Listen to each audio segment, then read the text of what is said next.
There we go.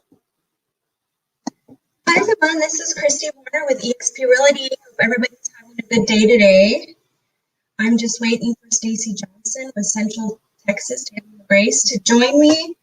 She's going to talk about her organization and also her new organization that she has started called Grace 360 for foster children who have aged out of foster care. And that's what Central Texas Table of Grace is. It's for emergency foster care for children who need to be placed right away. So I've been friends with her for over 6 years. She's just a doll. She has done really a lot of great things for the community, and I'm really excited for her to be here. So I hope that it all works out. If you would like to comment while I'm live here on StreamYard, you have to allow StreamYard to see your comments. You can do that by going to streamyard.com/Facebook. You'll be able to comment and ask any questions while we are on here. Stacy was on the cover of Austin Women's Magazine.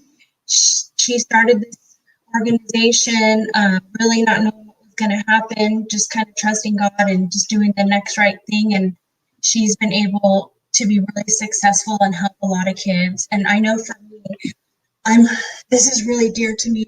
My husband was in and out of foster care, and so I've really been trying to get involved and help anywhere that I can. It's so funny. I don't know where to look. Anyway, where are you, Stacy? The first time I met her, she came into my salon and she started telling me her story, and we cried many times that day, and we have since laughed and cried together.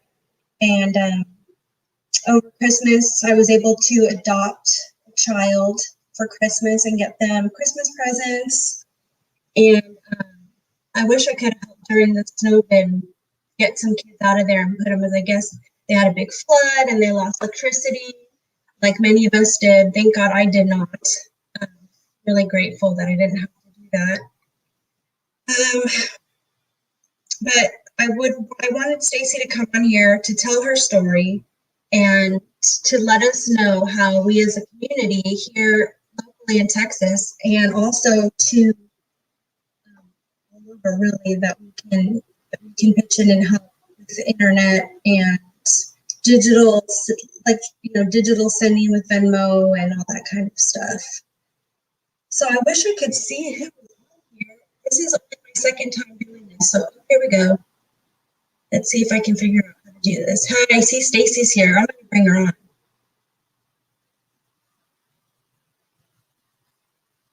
Hi. I'm sorry I couldn't get in. Like, hello, Stacy. How are you? Good. How are you? I'm doing pretty good.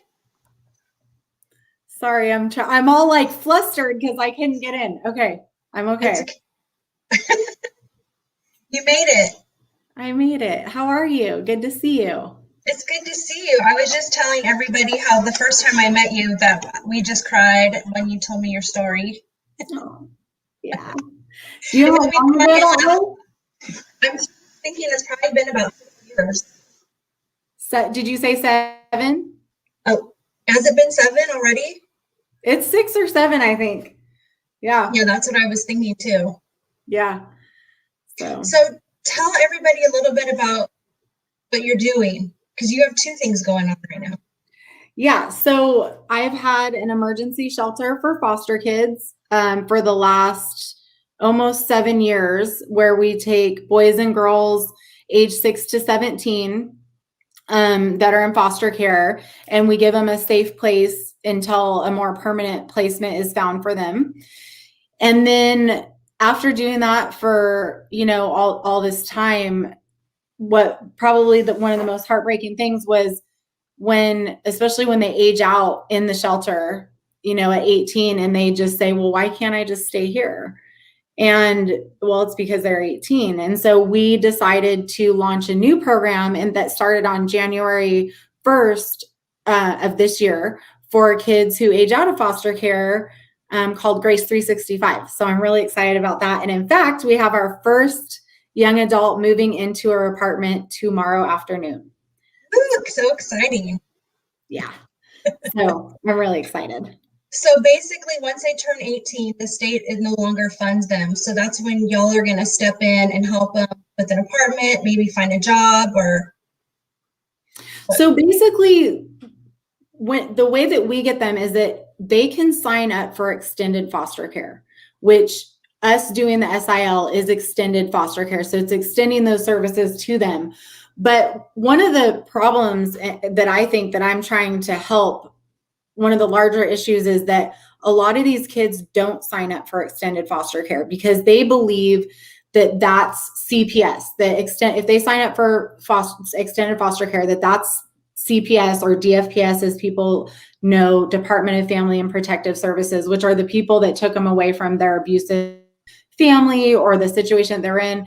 And a lot of kids have not had a good experience in foster care at all. And so what they think is, I just want to be out. I can do this on my own.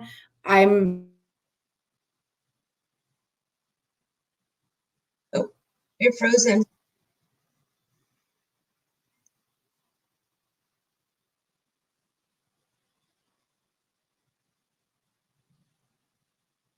Are you there? It looks like she got frozen, but what I do know about it is she's been able to get some apartments with some of the funding that she's received for Grace 360 and furnish them, make them super homey, fill it with groceries, and place these, young adults into a place where they can be safe and warm and thriving in a way that will give them the confidence to go out and look for a job and really learn how to take care of themselves. Oh, she says, oh, I don't know what's happening. So that is what she is doing with that. Oh, here she is again.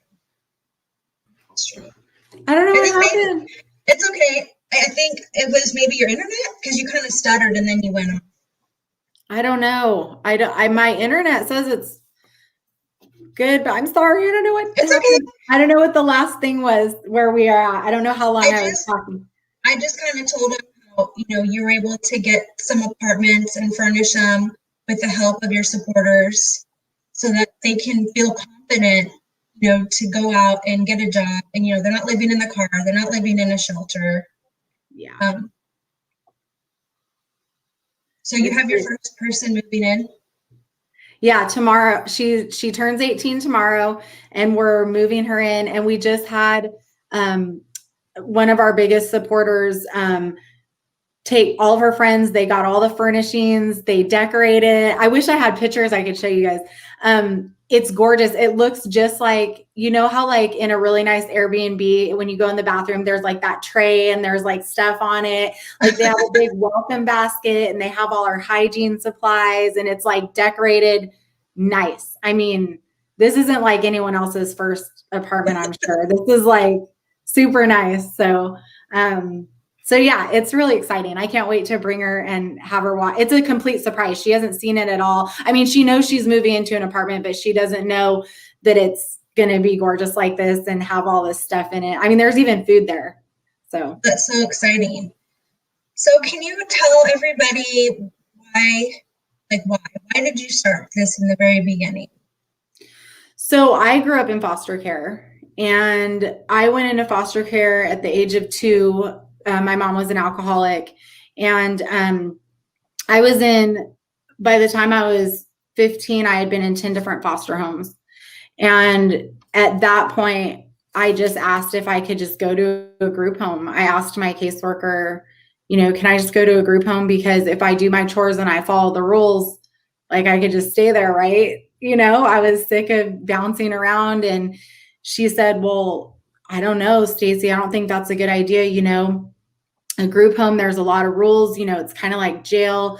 You're not going to be able to be a normal kid, and some of the girls are there because they're in trouble. And, I just don't think that's a good idea. And I said, well, if I do my chores and I follow the rules, like I could just stay there. Right. And she said, Yeah. And so I moved into Lisa Lane Group Home when I was 15, and it was a shell shocker. I mean, there were a lot of rules and stuff, but I met a therapist there who I told him, by the time I'm 16, I want to get legally emancipated and be on my own. And because I can just take care of myself better, is what I said. And instead of laughing me out of his office, like I find it really hard to do when kids come to me and tell me that, but I don't. But instead of laughing me out of his office, he looked at me and he goes, well, you know, it's tough, but you can do it, and we're going to have to get right to work. And so he helped me get a job, and I saved up my money, and he bought me a book called The 7 Habits of Highly Effective Teens. And it was just where I first learned to write down a goal.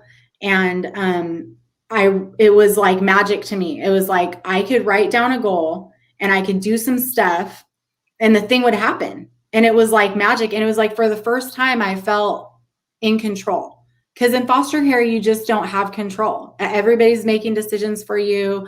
You feel so out of control. You're ripped from your family. You're ripped from everything you know. You're being moved around. Nobody really asks you how you feel about anything. But this book really taught me that I do have choices and I do have control and I can do things. And so I ended up achieving that goal. And I went before a judge at 16 years old and petitioned for my emancipation, and he granted it.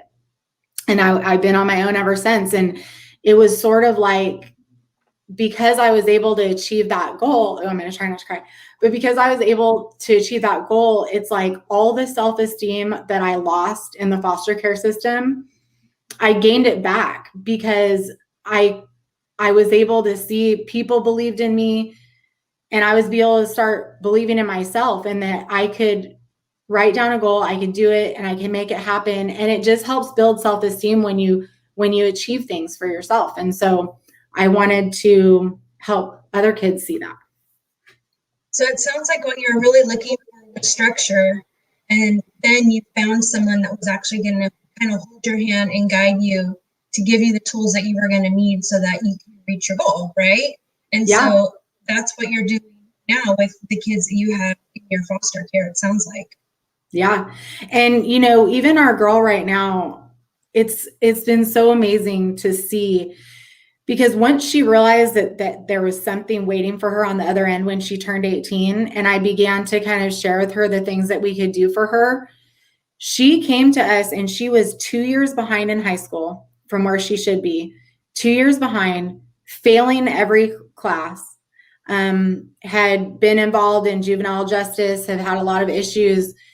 But as soon as she realized that there was a light at the end of the tunnel, and that we were really there, and we were really going to support her, and that we were there for her, I can't even tell you like how motivated she became. She has done 2 years worth of high school work in like 6 months. She's going to graduate with her class in May. She's passing all her classes. I get a text every time she passes a test. I get a text, Miss, I just passed this test. I got 80, I got 100, I got, and it's just so good to see that, because this girl could have cared less about school when we met her. She didn't even know why she needed to graduate, let alone wanting to pass or get A's or get excited.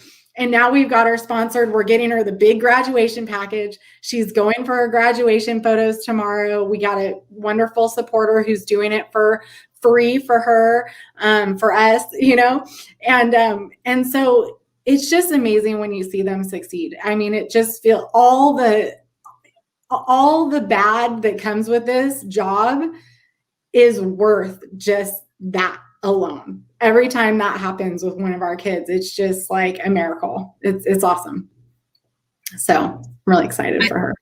I know you're going to make me cry. Well, I was like, trying to put it back. Another cool thing that I know about you is that you've had some angels along the way. So to me, your first angel was that therapist. And then when you turned 16, tell me about that. And when you were emancipated and you kind of got to do your own thing. So I actually give a lot of credit to to actually even the judge that emancipated me, because there's something really powerful about, so when I went before the judge, so I knew this judge for 10 minutes, right? I was there with him for, it was probably a 10-minute time period. And this was a long time ago now. So I'm, yeah, but this was probably like a 10-minute time period. But when I was waiting for my turn and he said, "Young lady, will you please stand up?" And I stood up, and he said, "All I ever hear in this courtroom is heartache and pain and suffering." And he said, "But you are a success story, and you're going to make it." And he said, "I'm going to grant your emancipation." And he hit that little gavel down and he granted my emancipation. And I look back on that day as like him giving me permission to succeed, him telling me that it was going to happen and that I was going to make it. And it's like, he was a judge. So like, he of course knew what he was talking about. And he told me I was going to make it. And I believed him when he told me that. And I think that that is what set Russ, the therapist, gave me the tools. And then this judge told me, "You're going to make it." So I believed it and I did it. And I used those tools and I did it. And I'm not saying it was easy. I mean, being on your own at 16 is not easy. I never had any help after that. I actually didn't even go to college. I didn't know that I could get free college because this was in California, and I could have gotten free college if I went before I was 25. And no one told me that, or I would have done it, but no one told me that. I never had any assistance of any kind. I did my job, and you learn real quick natural consequences, right? If you stay up late, you don't go to work, you miss one day of work, well, you might not eat that month. So you learn very quickly what you can and can't do. And I just through, but when I was 20, I was looking for a second job because they had cut our hours. I had worked at Kinko's, the copy store, for like 5 years. And I had moved my way up the ladder, but, it was still paycheck to paycheck. And I was looking for another job, found an ad for an insurance agency.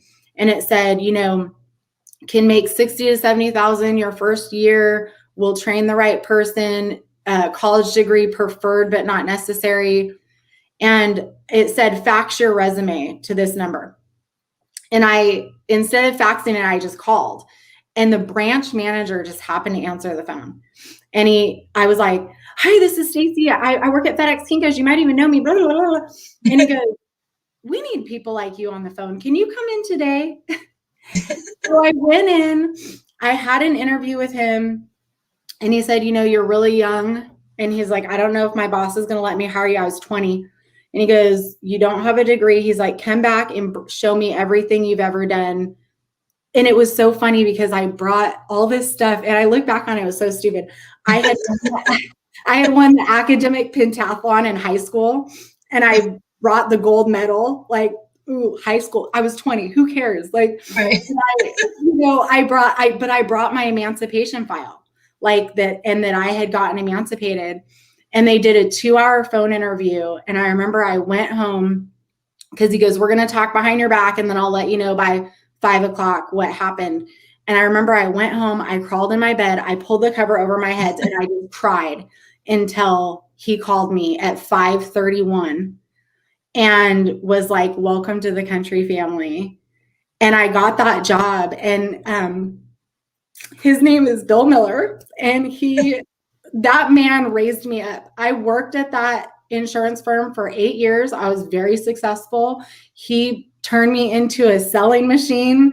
I made good money. I made a good living, and he raised me up. I mean, he taught me about life, and he was there for me. And to this day, he's one of our biggest monthly automatic donors. And he just supported me. And really, I look at him as a father figure who guided me and showed me kind of how to be professional and how to be, and taught me a lot of the things that I never would have known if it wasn't for him. So yeah, he was my angel as well. Yeah, that's angel number 3. Yep.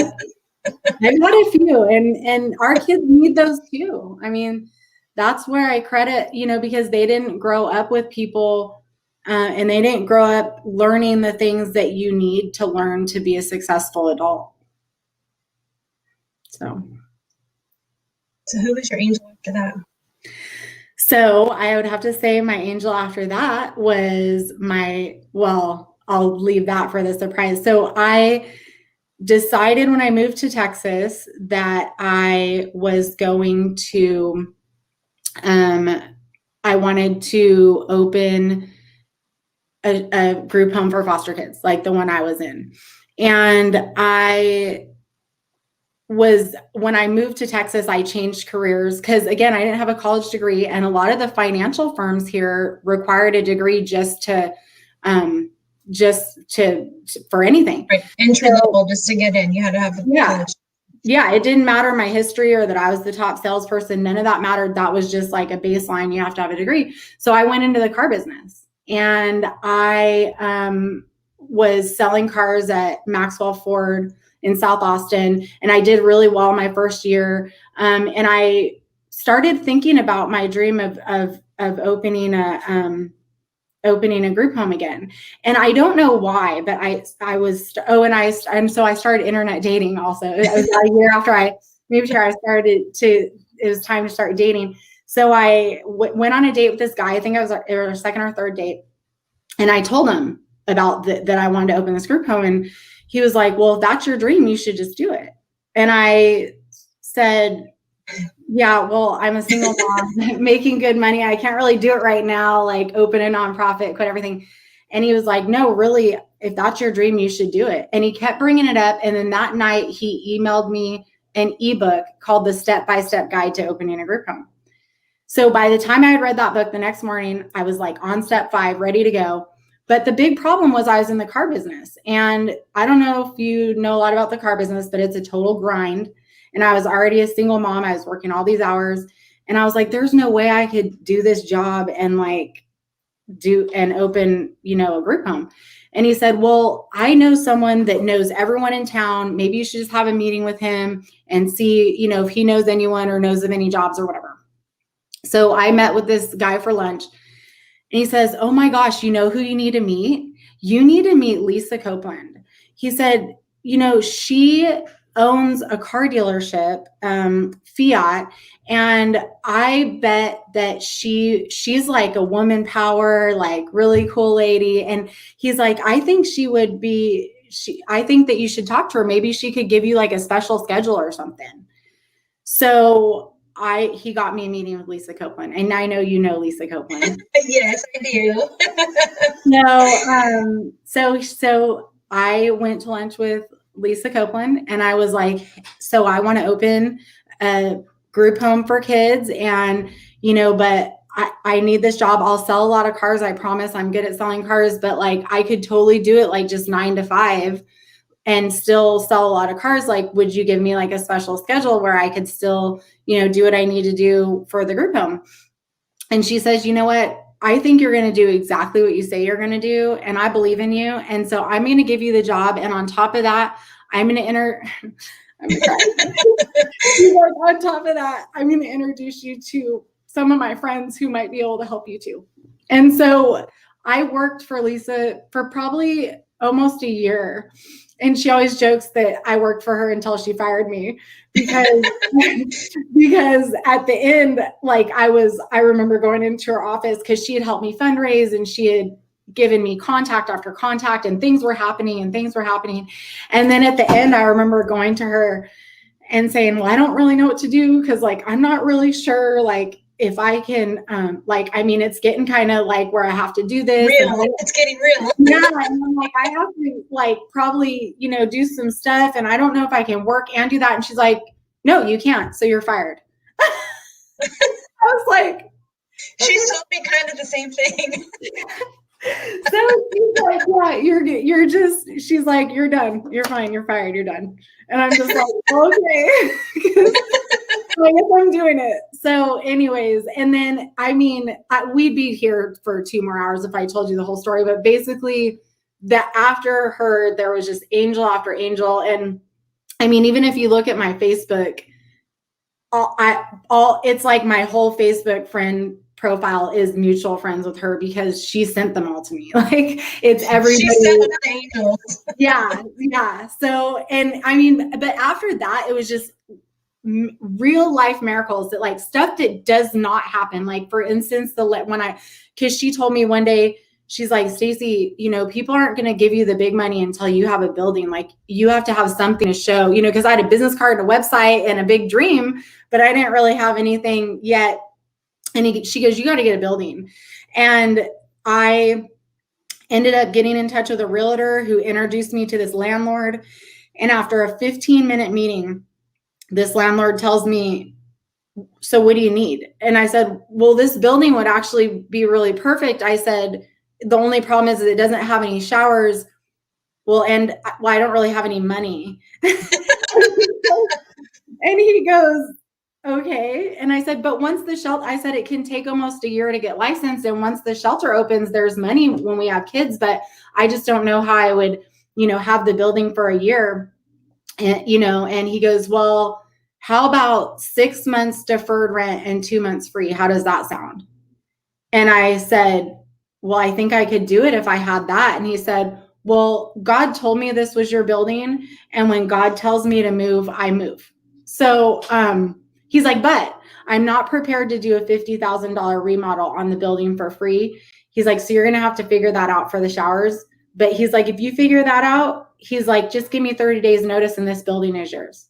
And that was after a 15-minute meeting. And not only did he stick to his word, but then a week later, the first contractor I called, the very first one, agreed to do the $50,000 remodel for complete free. For complete free. John came in. And so it was just things like that, and just over and over and over. But one thing I will tell you is that none of those miracles compare to the miracles that are the kids. And those miracles are what allows us to have miracles happen for these kids, because they don't need much. They just need a safe place and some love and some guidance, and they can grow up and be all that they're meant to be. That's it. I know, it's so important to have those people in your life that just, even if it's just verbally, like that you can do it, that the sky's the limit. I know it's so corny, but it's like, if you build it, they will come. But it's just so true. I really believe that if you have the intention and the goals and the dream, that if you do the footwork, that anything it can happen. Yeah, absolutely. So how can the viewers help you, and like what's going on? So probably the best way is just to go on our website, centraltexastableofgrace.org. They can subscribe to our newsletter. It tells you like real-time things that are going on. You can like us on Facebook, Instagram, LinkedIn, all those things, and see what's going on. Right on our Facebook page, there's a wish list, our Amazon wish list. I know you've gotten us a lot of stuff, and you're one of our monthly donors. We appreciate your support so much. And but that's a really great way, the Amazon wish list, so people can see like the stuff they're getting. It's a real thing that's like going to a kid or going to help the household. Some of the stuff is just household items that we use. Some of it's specifically for a kid or a specific ask that they want. And then pretty soon we're going to be creating a second wish list for Grace 365 for the kids aging out. So we're in the midst of creating like a logo and even a second Facebook page and stuff to sort of separate the two. But the program's so new, we're kind of like still doing all of that stuff right now. But yeah. Also, you're so modest. But my friend Stacy here I'm really proud of you. You graduated from college. Yes. I'm so proud of you, Stacy. Okay, stop. You're going to make me start sobbing. Yeah, I did. I just graduated from college last year. So I couldn't tell my kids how important education is and tell them, well, I don't have a degree, sorry.